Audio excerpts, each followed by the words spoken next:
ప్రభునామానికి మహిమ కలుగునుగాక. కూడొచ్చిన మీ అందరికీ, కర్మేల ఆత్మీయ సహవాస సంఘ విశ్వాసులందరికీ మన ప్రభువును ప్రియ రక్షకుడునైన యేసుక్రీస్తు వారి శ్రేష్టమైన నామములో శుభములు మరియు వందనాలండి. ఆదికాండం 48వ అధ్యాయాన్ని మనం ధ్యానం చేసుకుందాం. ఆదికాండం 48. ఈ అధ్యాయంలో యాకోబు కాయిలావుగా ఉన్నాడని ఒకడు యోసేపుతో చెప్పాడు. అప్పుడు యోసేపు మనష్షే ఎఫ్రాయిములను తన ఇద్దరు కుమారులు వెంటబెట్టుకుని వెళ్ళాడు. ఇదిగో నీ కుమారుడైన యోసేపు వస్తున్నాడు నీ దగ్గరికి అని చెప్పి యాకోబుకు చెప్పినప్పుడు అతడు బలము తెచ్చుకుని మంచం మీద కూర్చున్నాడు. అప్పుడు యోసేపు వచ్చిన తర్వాత యోసేపుని చూసి, కనాను దేశంలో లూజు అనే ప్రాంతంలో సర్వశక్తుడైన దేవుడు నాకు కనబడి నన్ను ఆశీర్వదించాడు.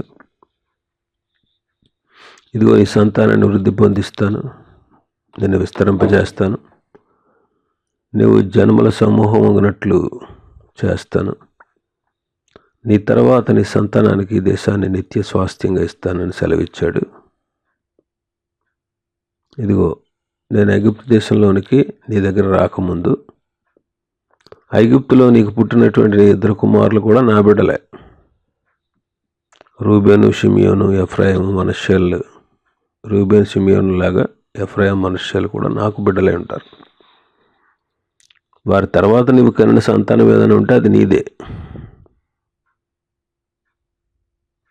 వారు తమ సహోదరుల స్వాస్థ్యాన్ని బట్టి వాళ్ళ పేర్ల చొప్పున వాళ్ళు కూడా పిలువబడతారని చెప్పారు. నేను పద్దనరాము నుంచి వస్తూ ఉన్నప్పుడు ఎఫ్రాతా కొంత దూరంలో ఉండగా రాహేలు కనాను దేశంలో నా ఎదుట మృతి పొందింది. బెత్లెహేము ఎఫ్రాతా మార్గంలో నేను ఆమెను పాతిపెట్టాను అని చెప్పాడు. యాకోబు యోసేపు కుమారులను చూసి వీళ్ళు ఎవరు అని అడిగాడు. అప్పుడు యోసేపు, వీళ్ళిద్దరు నా కుమారులు, ఈ దేశమందు దేవుడు వీళ్ళని నాకు అనుగ్రహించాడు అని తండ్రితో చెప్తాడు. నా దగ్గరికి తీసుకురా, నేను వాళ్ళని ఆశీర్వదిస్తాను అని చెప్పాడు. అతనికి కనుదృష్టి మందంగా ఉన్నందువల్ల అతడు సరిగ్గా చూడలేకపోయాడు. యోసేపు వాళ్ళిద్దరిని దగ్గరికి తీసుకొచ్చాడు. వాళ్ళు ముద్దు పెట్టుకుని కౌగిలించుకున్నాడు యాకోబు. యాకోబు అంటాడు, నీ ముఖం చూస్తానని నేను అనుకోలేదు, కానీ నీ సంతానాన్ని దేవుడు నాకు కనపరిచాడు అని చెప్పాడు. యోసేపు అతనికి నమస్కారం చేశాడు. యోసేపు ఎడం చేతి వైపు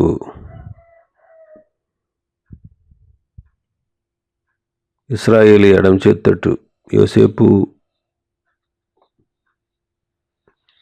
ఇశ్రాయేల్ ఎడమ చేతి తట్టున తన కుడి చేతిలో ఎఫ్రాయిముని, ఇశ్రాయేల్ కుడి చేతి తట్టున తన ఎడమ చేత మనష్షేని పట్టుకుని వాళ్ళిద్దరిని దగ్గర తీసుకుని వస్తాడు.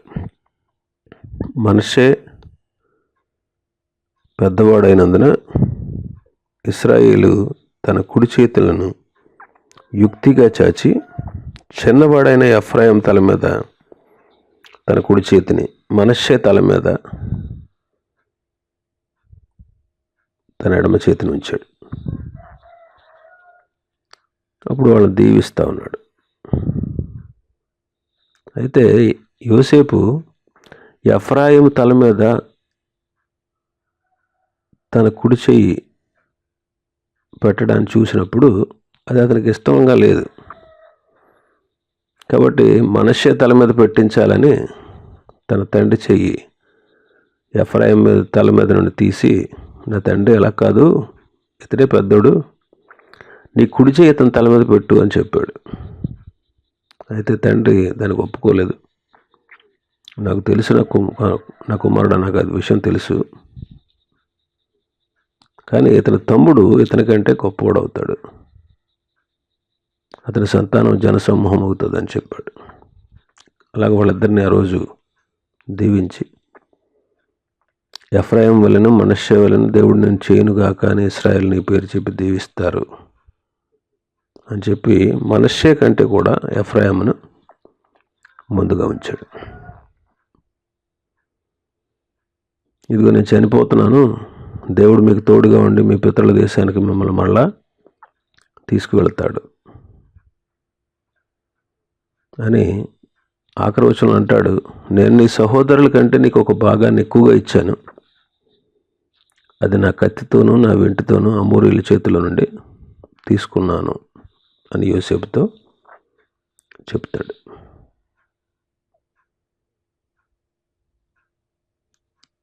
ఇది ఈ అధ్యాయంలో ఉన్నటువంటి సంగతులు.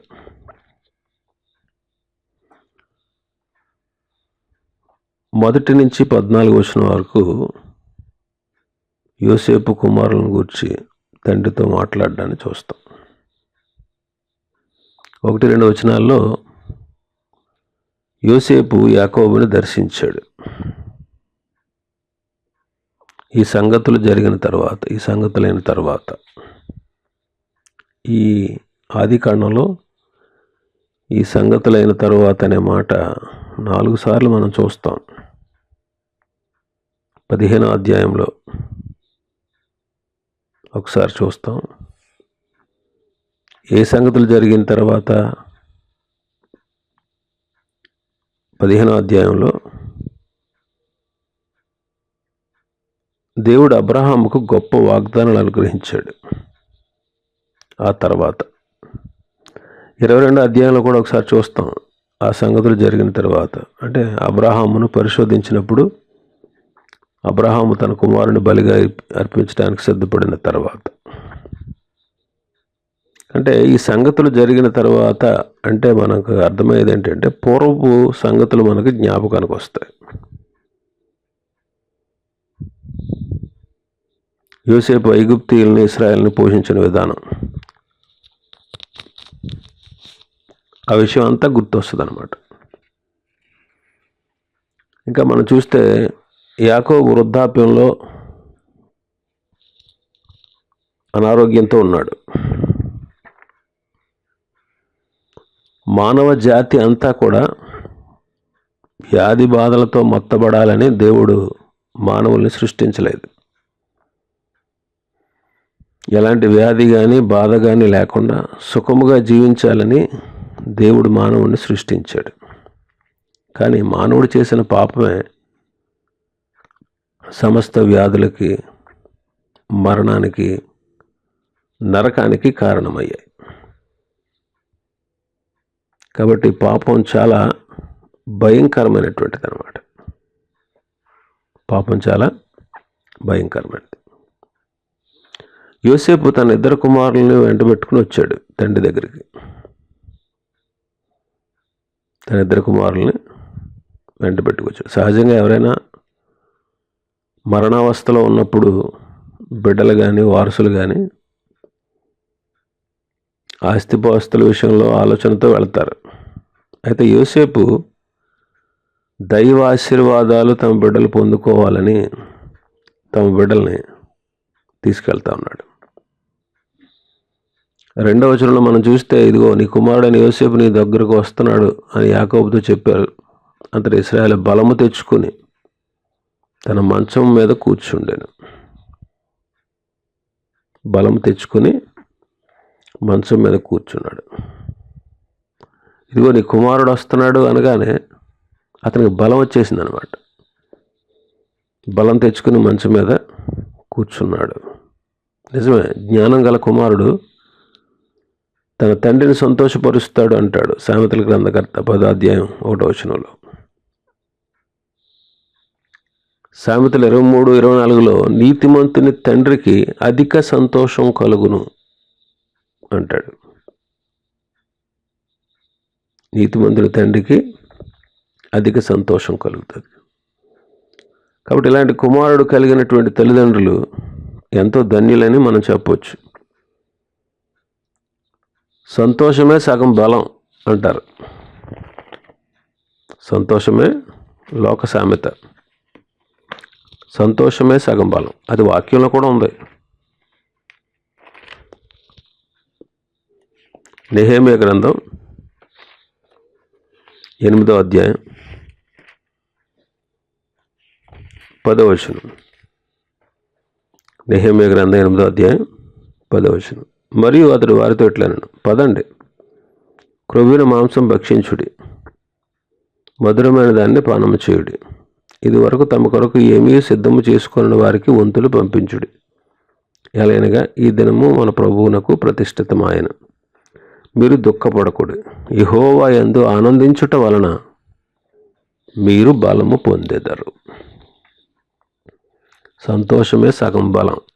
యెహోవా యందు ఆనందించుట వలన మీరు బలం పొందుకుంటారు అంటాడు. కాబట్టి జ్ఞానవంతుడైనటువంటి యోసేపును కన్నటువంటి ఇశ్రాయేలు తన కుమారుడు యొక్క రాకను గూర్చి విన్నప్పుడు అత్యధికంగా ఆనందించాడు. కాబట్టే బలం తెచ్చుకుని కూర్చున్నాడు. ఈ దినాల్లో మనం కూడా మన పరలోకపు తండ్రిని మనం సంతోషపరచాలి. అంతేకాదు, ఈ దినాల్లో మనకు అనుగ్రహించబడినటువంటి ఆ తండ్రి కుమారుడు ప్రభువైన యేసుక్రీస్తు యొక్క రాకడ కొరకు మనం కనిపెట్టుకుని ఉండాలి. యోసేపు వస్తున్నాడనే వార్త వినగానే యాకోబు బలహీనుడే శారీరకంగా, కానీ బలం తెచ్చుకుని మంచం మీద కూర్చుని ఉన్నాడు. ఈ దినాల్లో కూడా ఆయన రాకడను గురించిన వార్తలు మనకు ఎంతో వినపడతా ఉన్నాయి. ఆయన రాకడం గురించినటువంటి వాక్యాలు, వాగ్దానాలు, సూచనలు మనకు తెలుస్తున్నప్పుడు అది మనకెంతో ఆనందకరంగాను మనం బలం పొందడానికి కారణంగా ఉండాలి. కానీ ఈ దినాల్లో చాలామందికి నీరసం, నిరుత్సాహం కనబడుతూ ఉంది. యాకోబు వృద్ధాప్యంలో ఉన్నాడు, అయినా సరే బలం తెచ్చుకున్నాడు. అందుకే వాక్యం ఉండగా నీతిమంతులు ఖర్జూర వృక్షం వలె మొవ్వు వేస్తారు, సారము కలిగి పచ్చగా ఉంటారంటాడు. ఈ మాటలు యాకోబులో నిజం అనిపిస్తాయి. కొంతమంది వృద్ధాప్యంలో బలహీనలు అయిపోతారు. నోవహు పెద్దవాడైన తర్వాత నోవహు వృద్ధాప్యంలో త్రాగి వస్త్రహీనుడయ్యాడు. సొలొమోను విగ్రహారాధికుడై దేవునికి వ్యతిరేక అయ్యాడు వృద్ధాప్యంలో. అతని భార్యలు అతని హృదయాన్ని తిప్పేశాడట. ఇక్కడ యాకోబు ముసలితనంలో బలం తెచ్చుకున్నాడు. కాలేబు, యెహోషువ, అపొస్తలుడైన పౌలు వీళ్ళ వృద్ధాప్య జీవితం చాలా ఆనందదాయకమైంది. ఎంతోమంది భక్తుల్లో ఇలాంటి అనుభవాలు మనం చూస్తూ ఉన్నాం. ఇంకా మనం చూస్తే 2-3 వచనాల్లో 3వ వచనంలో యోసేపుని చూసి దేవుని వాగ్దానాల గురించి యాకోబు యోసేపుతో చెప్తున్నాడు. 3-4 వచనాలు దేవుని యొక్క వాగ్దానాలను గురించి చెప్తున్నాడు. కర్ణాట దేశమందరి లూజులో సర్వశక్తి గల దేవుడు నన్ను ఆశీర్వదించాడు అని చెప్తున్నాడు. ఈ వాగ్దానాలని వివరిస్తూ ఉన్నాడు. లూజు అంటే బేతేలు. లూజు అనే ప్రాంతమే బేతేలుగా మార్చబడింది. ఇక్కడ దేవుడు 2 సార్లు యాకోబునకు కనబడినట్లు మనం చూడొచ్చు. 60 సంవత్సరాల క్రితం ఒకసారి, 40 సంవత్సరాల క్రితం ఒకసారి ప్రభువు అతనికి దర్శనమిచ్చాడు. ఆ దినాల్లో బైబిల్ లేదు, బోధకులు లేరు. అయినా ఇన్ని సంవత్సరాలైనా సరే దేవుని వాగ్దానాలను యాకోబు గుర్తుంచుకున్నాడు. అంటే దేవుని వాగ్దానాల పట్ల అతనుకున్న శ్రద్ధ ఎంత గొప్పదో గమనించండి. ఈ దినాల్లో పరిశుద్ధ గ్రంథం మనకు ఉంది, ఎంతోమంది బోధకులు ఉన్నారు, కానీ ఎన్నో వాగ్దానాలు మనం మర్చిపోతా ఉన్నాం. మనం యాకోబు దగ్గర నుంచి ఎంతో నేర్చుకోవాలి. దేవుని వాగ్దానాల పట్ల యాకోబుకు అపారమైనటువంటి విశ్వాసం ఉన్నట్లు మనకు అర్థమవుతా ఉంది. అలాగే ఈ దినాల్లో కూడా మనం వాగ్దానాలు అనుభవించాలంటే మనకు విశ్వాసం ఎంతో అవసరం. మనకు విశ్వాసం ఎంతో అవసరం.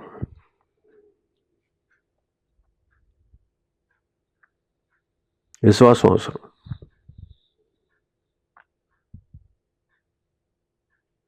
సర్వశక్తి గల దేవుడు నాకు కనబడ్డాడు, నన్ను ఆశీర్వదించాడు అని చెప్తున్నాడు. సర్వశక్తి గల, 3వ వచనంలో సర్వశక్తి గల దేవుడు నాకు కనబడి నన్ను ఆశీర్వదించాడు. ఈ మాటలో మనకి దేవుడు పోషించేవాడు, ఆదరించేవాడు, సంరక్షించేవాడు, ప్రేమ చూపించేవాడు అనేటువంటి భావాలు మనకు కనబడతాయి.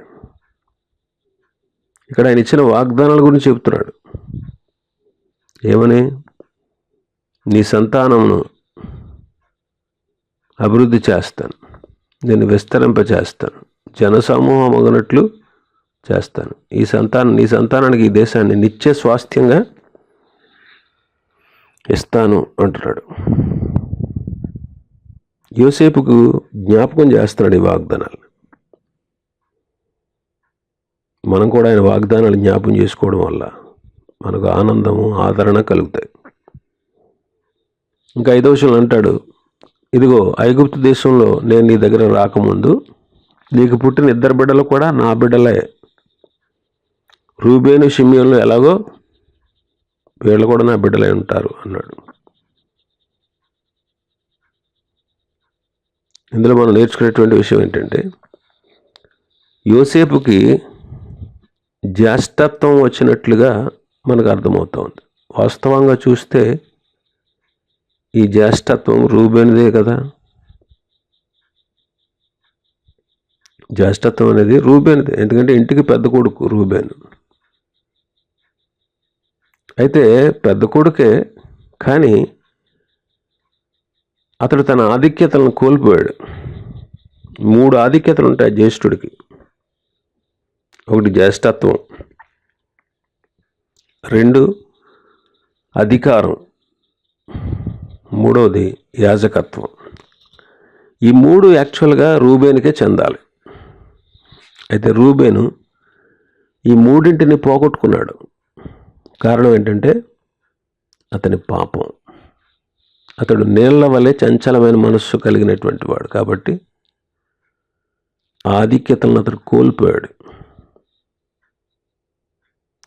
ఆ ఆధిక్యతలు అతను కోల్పోయాడు కాబట్టి తర్వాత షిమ్యోను, లేవీలకు రావాలి.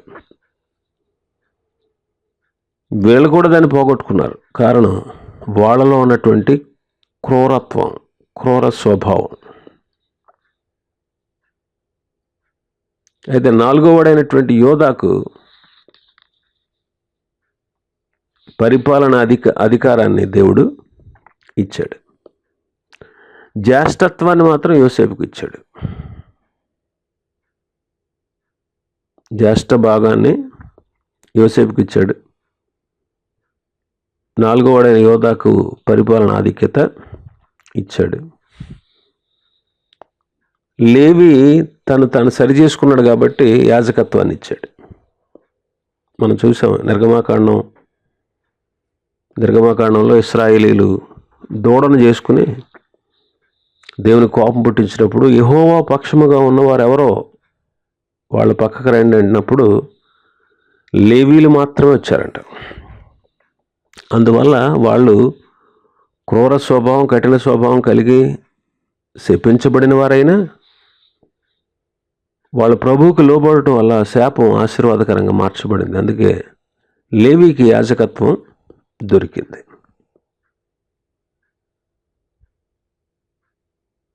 అయితే జ్యేష్ఠత్వం మాత్రం యోసేపుకు వచ్చింది.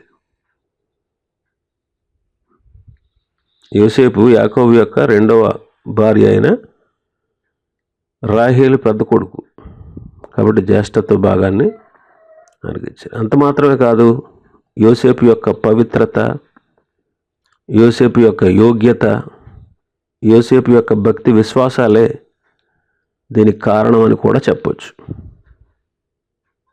కాబట్టి యోసేపు యొక్క పవిత్రత, యోసేపు యొక్క యోగ్యత, యోసేపు యొక్క భక్తి విశ్వాసాలే అతని జ్యేష్ఠత్వపు హక్కుకి వారసులుగా చేసింది. మనం నేర్చుకునేటువంటి విషయం ఏంటంటే, దేవుడు కృప చూపించి ఇచ్చే ఆధిక్యతలు అవన్నీ మన సొంతం అవుతాయి. అయితే కొంచెమైనా మనం బుద్ధిహీనంగా ప్రవర్తించామనుకోండి, రూబేన్ లాగా వాటిని కోల్పోయేటువంటి ఆలోచన కూడా ఉంటుంది. కోల్పోగలం. బుద్ధిహీనంగా మనం ప్రవర్తిస్తే పోగొట్టుకుంటాం అనే విషయం రూబేను ద్వారా మనకు అర్థమవుతా ఉంది. అతడు చేసిన దుష్టత్వం ఎక్కువ కాలం కాదు, ఒక్కసారే అతడు తన కోరిక తీర్చుకున్నాడు. కానీ దేవుడిచ్చేటువంటి శాశ్వత బహుమానాన్ని పోగొట్టుకున్నాడు. కాబట్టి రూబేనికి రావాలండి 3 ఆధిక్యతలు. ఈ 3 ఆధిక్యతలు అతనికి రాకుండా, ఒకటి యోదాకి, ఒకటి లేవికి, ఒకటి యోసేపుకి ఇచ్చివేయబడ్డాయి. యోదా గోత్రం నుండి వచ్చినటువంటి వాళ్ళే రాజులుగా ఆ దేశాన్ని పరిపాలించారు. ఆ గోత్రంలో నుండి యేసుక్రీస్తు పుట్టాడు. ఆయన నేటికి రాజు అయి ఉన్నాడు. ఆయన తరతరములకు రాజు. చూడండి ఎంత గొప్ప ఆధిక్యత రూబేను పోగొట్టుకున్నాడు. యోసేపుకి ఇవ్వబడిన జ్యేష్ఠ భాగం కొన్ని సంవత్సరాల నుండి పోయేది కాదు. యేసుక్రీస్తు వచ్చినప్పుడు పాలించిన ఉన్న 1000 ఏండ్ల పాలనలో కూడా యోసేపు కుమారులు 2 గోత్రాలుగా కనబడతా ఉన్నారు. మనష్షే గోత్రం, ఎఫ్రాయిము గోత్రం. పరిశుద్ధ యెరూషలేం పట్టణం యొక్క ప్రాకారంలో 12 గుమ్మాల పైన 12 గోత్రకర్తల నామాలు ఉన్నాయి. ఇవి శాశ్వతమైనవి. యాజకత్వం కూడా యేసుక్రీస్తు ఈ లోకానికి వచ్చే వరకు లేవీలే యాజకులుగా ఉన్నారు. తర్వాత అది క్రీస్తునందు నెరవేర్చబడింది. చూడండి రూబేను పోగొట్టుకున్నటువంటి ధన్యత ఎంత గొప్పదో చూడండి. ఈ గొప్ప ధన్యతలన్నీ పోగొట్టేసుకున్నాడు కేవలం తన పాపం. అందుకే ప్రసంగి గారు అంటాడు, కొంచెము బుద్ధిహీనత మనల్ని తేలగొడద్దంట. మనం గనపరచబడకుండా తేలగొట్టబడతాం. కాబట్టి దేవుని పిల్లలు తమ జీవితాలని ఎంతో జాగ్రత్తగా కాపాడుకోవాలి. దాని విషయంలో చాలా జాగ్రత్తగా ఉండాలి. అందుకే అంటాడు ప్రకటన గ్రంథంలో 3వ అధ్యాయం 11వ వచనం. ప్రకటన గ్రంథం 3వ అధ్యాయం 11వ వచనం. నేను త్వరగా వచ్చుచున్నాను, ఎవడను నీ కిరీటం అపహరింపకుండానట్లు నీకు కలిగిన దాన్ని గట్టిగా పట్టుకో. 2:25లో కూడా, ప్రకటన 2:20, నేను వచ్చే వరకు మీకు కలిగి ఉన్న వాటిని గట్టిగా పట్టుకొనుడి. నీకు కలిగిన దాన్ని గట్టిగా పట్టుకో అని హెచ్చరిస్తున్నాడు. లేకపోతే నీ కిరీటం అపహరించబడుతుంది. చూడండి రూబేను తనకు కలిగిన దాన్ని గట్టిగా పట్టుకోలేకపోయాడు. అందుకే కొలస్సీ పత్రికలో పౌలు గారు అంటాడు 2వ అధ్యాయం 19వ వచనంలో, శిరస్సును హత్తుకున్నవాడు ఎవడు కూడా నీ బహుమానాన్ని అపహరించకుండా నువ్వు చూసుకో అంటాడు. మన బహుమానాలను అపహరించేవాడు అక్కడ ఉన్నాడు. వాడే అపవాది. ఆదాము దగ్గర నుంచి నీతిని అపహరించాడు వాడు. అందుకే ప్రభు అంటారు యోహాను సువార్త 10వ అధ్యాయం 10వ వచనంలో, వాడు దొంగ దోచుకునేవాడు.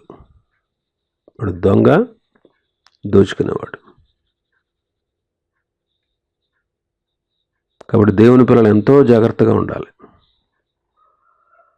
రూబేను పోగొట్టుకున్న వాటిలో ఒకటి లేవికి దక్కింది, ఒకటి యోదాకు దక్కింది, మరొకటి యోసేపుకు దక్కింది. ఇంకా మనం చూస్తే 6వ వచనం, వారు తమ సోదరుల స్వాస్థ్యమును బట్టి వారి పేర్లతో పిలువబడ్డారు. తమ సహోదరుల స్వాస్థ్యాన్ని బట్టి వారి పేర్ల చొప్పున పిలువబడతారు. ఆనాడు యాకోబు చెప్పినట్లే నేటికి కూడా వారి 2 పేర్లు 12 గోత్రాల్లో పెట్టబడినట్లు మనం చూస్తాం. సంఖ్యాకాండం 1-2 అధ్యాయాలు చదివితే అందులో ఈ 2 గోత్రాలు ఉంటాయి. యెహోషువ గ్రంథం 16-17 అధ్యాయాలు మనం చదివితే యెహోషువ మనష్షేకి ఎఫ్రాయిముకి స్వాస్థ్యాన్ని పంచి ఇచ్చినట్లుగా చూస్తాం. ప్రకటన 7వ అధ్యాయంలో 1000 ఏండ్ల పరిపాలనలో వీళ్ళ 2 గోత్రాలు ఇశ్రాయేలును పరిపాలిస్తున్నట్టు మనం చూస్తాం. కాబట్టి దేవుడిచ్చేటువంటి ఆధిక్యతలు అంత గొప్పవే. ఇంకా మనం చూస్తే 7వ వచనంలో 7-8 వచనాల్లో యోసేపు యాకోబు యోసేపు కుమారుని చూసి వీరెవరు అని అడుగుతున్నాడు. అంటే ఇక్కడ దృష్టి మాంద్యం వచ్చినట్టు మనం చూస్తున్నాం. 10వ వచనంలో చూడండి, ఇశ్రాయేలు కన్నులు వృద్ధాప్యంలో మందముగా ఉండేను కనుక అతడు చూడలేకపోయాను, సరిగా చూడలేకపోయాడు అన్నమాట. సరిగా చూడలేకపోయాడు. ఎవరు వీళ్ళు అని అడుగుతున్నాడు. అందుకే ఎవరు వీళ్ళు, అతనికి దృష్టి మాంద్యం వచ్చింది కాబట్టి. అప్పుడు యోసేపు ఏమంటున్నాడు చూడండి 9వ వచనంలో, వీరు నా కుమారులు, వీరిని ఈ దేశమందు దేవుడు నాకు అనుగ్రహించనని తన తండ్రితో చెప్పాను. దేవుడు వీరిని నాకు అనుగ్రహించాను. కీర్తన 127లో ఉంది కదా, కుమారులు యెహోవా అనుగ్రహించు స్వాస్థ్యము, గర్భఫలం ఆయన ఇచ్చు బహుమానమే. ఇది వాస్తవం, ఇది వాస్తవం. కాబట్టి గమనించండి, దేవుడిచ్చేటువంటి స్వాస్థ్యం, వీళ్ళని దేవుడు నాకు అనుగ్రహించాడు. యోసేపుకు బిడ్డలిచ్చిన దేవుడు నీకు నాకు సంతానం ఇవ్వగలడు. అంతేకాదు ఆత్మీయంగా కూడా మనం అనేక మందిని కనగలేటట్లు చేయగలడు. దీని గురించి మనం చాలాసార్లు చెప్పుకున్నాం. ఆత్మీయంగా బిడ్డలను కనాలి, సంతానం కలిగి ఉండాలి, కొందరినైనా ప్రభులోకి నడిపించాలి, కొందరినైనా ప్రభులోకి నడిపించాలి. కాబట్టి వాళ్ళని కనాలి అంటే, ఆత్మీయంగా కొంతమందిని ప్రభులోకి నడిపించాలంటే మనం కూడా వేదనతో ప్రార్థించాలి, వేదనతో ప్రార్థించాలి. 10వ వచనంలో మనం చూస్తే యోసేపు వారిని తీసుకొచ్చినప్పుడు యాకోబు వారిని ముద్దు పెట్టుకుని కౌగిలించుకున్నాడు. యాకోబు పెట్టిన ఈ ముద్దు యోధా ఇస్కరియోతు లాంటి ముద్దు కాదు, ఓర్ఫా లాంటి ముద్దు కాదు. మరి ఇది ఎలాంటి ముద్దు అంటే, తప్పిపోయిన కుమారుడు తిరిగి తండ్రి దగ్గరికి వచ్చినప్పుడు ఆ చిన్న కుమారునికి తండ్రి పెట్టిన ముద్దు లాంటిది అనమాట. ఇది ప్రేమతో కూడిన ముద్దు, ప్రేమతో కూడిన ముద్దు. పౌలు గారు అంటాడు రోమాపత్రిక 16వ అధ్యాయంలో,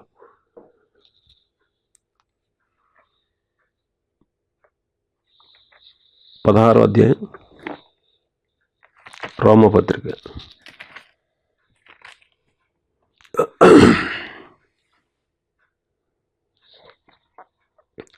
16వ అధ్యాయం 16వ వచనం, పవిత్రమైన ముద్దు పెట్టుకొని ఒకనికొకడు వందనము చేయుడి. ఎలా అంట? పవిత్రమైన ముద్దు పెట్టుకొని ఒకరితో ఒకడు వందనం చేయండి. చాలామందికి నిజమైన ప్రేమ ఉండదు. పవిత్రమైన ముద్దు పెట్టుకోవడం అంటే ఏంటి? మీరందరూ ఎదుటి వాళ్ళకి, మీ తోటి సంఘ విశ్వాసులకు మీరు నిజంగా ప్రతి ఒక్కళ్ళకి మనస్ఫూర్తిగా, మనసులో ఏ విధమైన భేదం కానీ, ఏ విధమైనటువంటి కపటం కానీ, ఏ విధమైనటువంటి కక్ష కానీ, ఏ విధమైనటువంటి విరోధ భావం కానీ లేకుండా మీరు వందనాలు చెప్తున్నారా? నేను ఇంకేం అడగట్లేదు మిమ్మల్ని. మీరందరికీ యథార్థ హృదయంతో వందనాలు చెప్పగలుగుతున్నారా? కొంతమంది వందనాలు చెప్పరు, కొంతమంది మొహం తిప్పేసుకుంటారు, కొంతమంది మాట్లాడరు, కొంతమంది హృదయపూర్వకంగా చెప్పరు. అంటే మనసులో ప్రేమ లేకుండానే పైకి పెదాలతో వందనాలు చెప్పేవాళ్ళు ఉన్నారు. మన ప్రేమ పవిత్రంగా ఉండాలండి. ముద్దు ప్రేమకు సూచన. మనం కూడా ఎదుటి వాళ్ళని మిక్కటమైన దైవిక ప్రేమతో మనం ప్రేమించగలగాలి. దైవిక ప్రేమతో మనం ప్రేమించగలగాలి. ఇంకా మనం 11వ వచనంలో చూస్తే ఇశ్రాయేలు యోసేపుతో అంటున్నాడు, నీ ముఖం చూస్తానని నేను అనుకోలేదు, కానీ నీ సంతానాన్ని దేవుడు నాకు కనపరిచాడయ్యా అంటాడు. నీ ముఖం చూస్తానని నేను అనుకోలేదు, కానీ దేవుడు నీ సంతానాన్ని కూడా నాకు చూపించాడు అంటాడు. యాకోబు ఎంతగా ఏడ్చాడో అంత ఆనందాన్ని దేవుడు అతనికి ఇచ్చాడు. యోసేపుని నేను చూడలేనేమో అనుకున్నాడంట, కానీ యోసేపుని మాత్రమే కాదు, అతని సంతానాన్ని కూడా చూడగలిగాడు. కాబట్టి దేవుని పిల్లలు ఎలాంటి పరిస్థితుల్లో నేను నిరుత్సాహపడక్కర్లేదు. ఎందుకంటే మన దేవుడు అడుగు వాటికంటే, ఊహించు వాటికంటే అత్యధికంగా దయచేయగల దేవుడు మన దేవుడు. అడుగు వాటికంటే, ఊహించు వాటికంటే అత్యధికంగా దయచేయగలడు మన దేవుడు. అరణ్యంలో ఇశ్రాయేలులు ఆహారం లేదని ఎంతో బాధపడ్డారు, భయపడ్డారు, ఎంతో భయపడ్డారు. చచ్చిపోతామేమో అనేటువంటి భయం వాళ్ళకి కలిగింది. కానీ సామాన్యమైన ఆహారం కంటే శ్రేష్టమైనటువంటి ఆహారాన్ని, దేవదూతలు తినే ఆహారాన్ని భుజించారు వాళ్ళు. అంత శ్రేష్టమైన ఆహారాన్ని దేవుడు వారికి ఇచ్చాడు. ద్రాక్షారసం అయిపోయిందని ఆ ఇంటి వాళ్ళు ఎంతో నిరుత్సాహపడ్డారు కానా ఊరిలో. కానీ మన దేవుడు వారికి శ్రేష్టమైన ద్రాక్షారసాన్ని ఇచ్చాడు. రక్తస్రావణ రోగం కలిగిన స్త్రీ ఏమాత్రము ప్రయోజనం లేక ఎంతోమంది వైద్యుల దగ్గరికి వెళ్ళింది, ఎన్నో మందులు వాడింది, ఎన్నో తిప్పలు పడింది, మరింత సంకటపడింది. ఆమె ఎంతగా సంకటపడిందో అంతకంటే ఎక్కువగా ప్రభువు ఆమె జీవితంలో చేసిన కార్యాన్ని బట్టి ఆమె ఆనందపడింది. ఆమె అనుకోవచ్చు, నా గతి ఇంతే, నాకు ఆరోగ్యం చేకూరదు, నేను ఇంకా బాగుపడను, నా బ్రతికింతే అని తలంచుకుని ఉండొచ్చు, ఎంతో నిరుత్సాహపడి ఉండొచ్చు. కానీ దేవుని అద్భుత కార్యాలు చూడండి ఎంత గొప్పవో. ఆమె ఆనందానికి అసలు అంతే లేదని మనం చెప్పచ్చు. అందుకే పేతురు గారు మొదటి పత్రికలో 1:8 అంటాడు, చెప్పన సఖ్యము మహిమాయుక్తమైన ఆనందంతో మనం ఆనందిస్తున్నాం. కాబట్టి మనం ఎలాంటి పరిస్థితులు మన జీవితాల్లో మనకు ఎదురైనా మనం నిరుత్సాహపడక్కర్లేదు.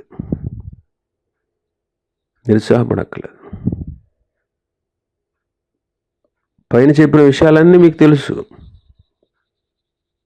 ఒకవేళ ఇలాంటి గొప్ప దేవుడు మన దేవుడు అని వింటున్నా మనం నిరుత్సాహపడుతూ ఉన్నట్లయితే ఆయన యొక్క అద్భుత శక్తిని, మన పట్ల ఆయనకున్నటువంటి అపారమైన ప్రేమను మనం చులకనగా ఎంచిన వారం అవుతాం.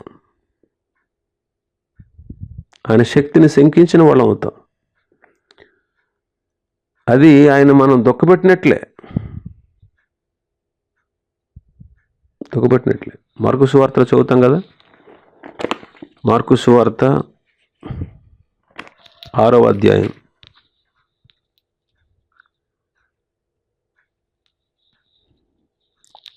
5వ వచనం. అందువలన కొద్దిమంది రోగుల మీద చేతులుంచి వారిని స్వస్థపరచుట తప్ప మరి ఏ అద్భుతమును ఆయన అక్కడ చేయజాలకపోయాను. ఆయన వారి అవిశ్వాసమునకు ఆశ్చర్యపడాను.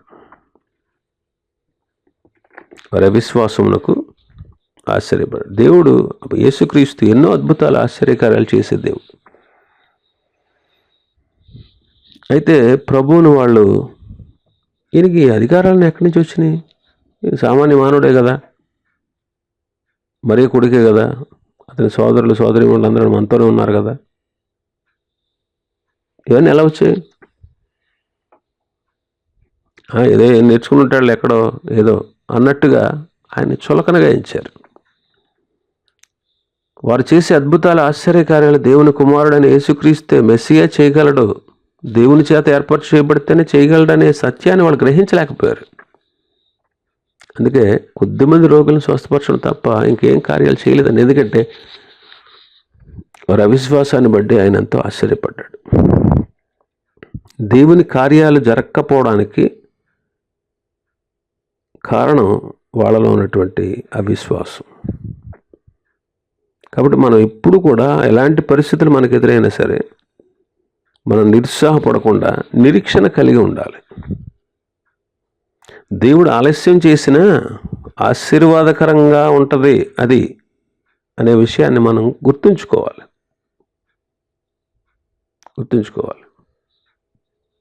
కాబట్టి ఎలాంటి పరిస్థితుల్లోనూ మనం కృంగిపోకూడదు, ఎలాంటి పరిస్థితుల్లో కూడా మనం నిరుత్సాహపడకూడదు.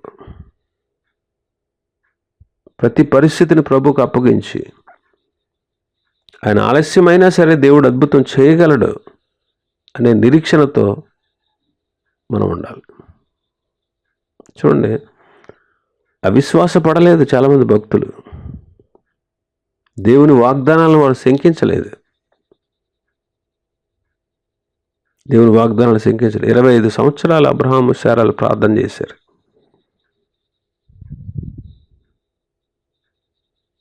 వాళ్ళు ఎప్పుడు కూడా అవిశ్వాసపడినట్టు మనం చూడలేదు.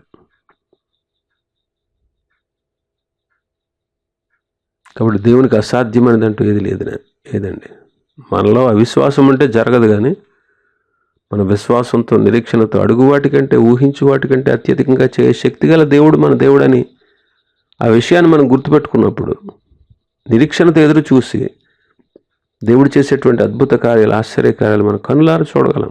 మనలో అవిశ్వాసం వచ్చినట్లయితే మన జీవితాల్లో ఎలాంటి కార్యాలు జరగవు. అందుకే అక్కడ కొద్ది కార్యాలే చేశాడండి. మార్కు సువార్త చదువుకున్నాం కదా, కొద్ది అద్భుతాలు చేశాడు. ఎందుకంటే వారి అవిశ్వాసాన్ని చూసి ఆశ్చర్యపడ్డాడు. మనలో ఉన్న అవిశ్వాసం ప్రభువుని దుఃఖింపచేస్తుంది. అందుకే యోహాను సువార్తలో 11:35 యేసు కన్నీళ్లు విడిచానని ఉంటుంది. యేసు కన్నీళ్లు విడిచాను. ఎందుకు ఆయన కన్నీళ్లు విడిచారు?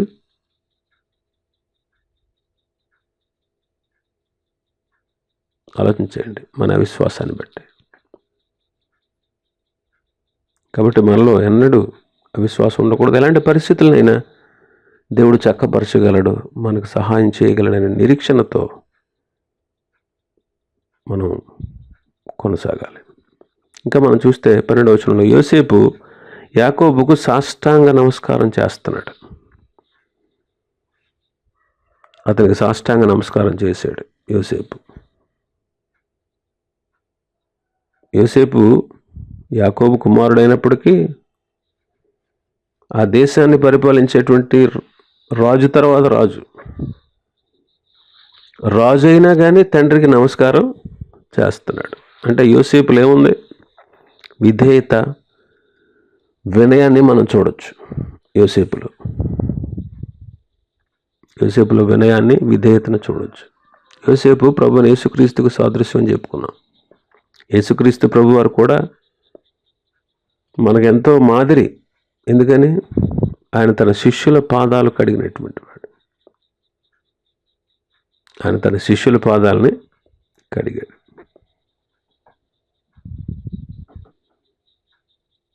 యోసేపు ఎంత గొప్ప అధికారంలో ఉన్నా సరే దీనుడిగా మనకి కనబడతా ఉన్నాడు. మనం ఎంత ఎదిగినా మనలో కూడా ధ్యానం, వినయం, విధేయత, ప్రభు పట్ల భక్తి భావాలు మనకు ఉండాలి.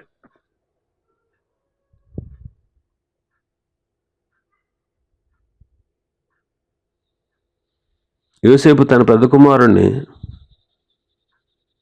కుడి చేతి పక్కన పట్టుకున్నాడు, చిన్న కుమారుని ఎడమ చేతి వైపు నిలబెట్టాడు. అయితే యాకోబు పెద్ద కుమారుడి మీద ఎడమ చేయిని, చిన్న కుమారుడి మీద కుడి చేతి నుంచి వారిని ఆశీర్వదించాడు. ఎందుకంటే మనష్య కంటే ఎఫ్రాయిము ఎక్కువ ఆశీర్వాదం పొందతగినవాడని యాకోబుకు దేవుడు బయలుపరిచాడు. అందుకే ఎఫ్రాయిము తల మీద కుడి చేతిని పెట్టి యాకోబు ఆశీర్వదించాడు.